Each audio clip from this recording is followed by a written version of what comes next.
In-numru ta' ħtiġijiet u trattamenti speċjalizzati qegħdin dejjem jiżdiedu.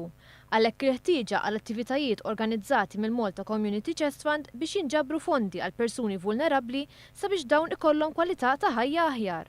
Għal dan il-President ta' Malta George Abela waqt it-tnedija tal-ballu tal-qamar ta' Wissu.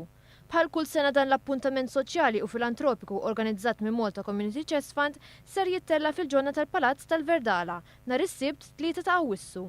Il-ballu u fost numru ta' attivitajiet diversi li jsiru matul is-sena bilan li jinġabru donazzjonijiet. Din hija waħda mill-sensiela ta' attivitajiet li nagħmlu aħna matul is-sena.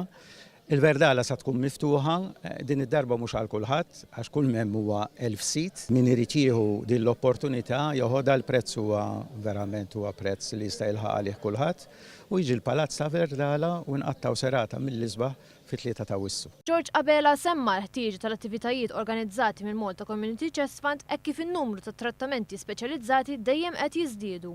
Qed jiżdiedu wkoll interventi f'pajjiżi bħal Ġermanja, l-Amerika u l-Italja fejn Malta qatt m'għandix arranġamenti mediċi.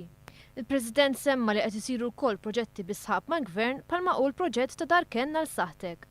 Preżenti għat-tnedija tal-ballu tal-qamar ta' Wissu kien hemm fost l-oħrajn Mart il-President Margaret Abela u ċ-Chairman tal-Kumitat Organizzattiv tal-Ballu Daniel De Petri Tessaferrata.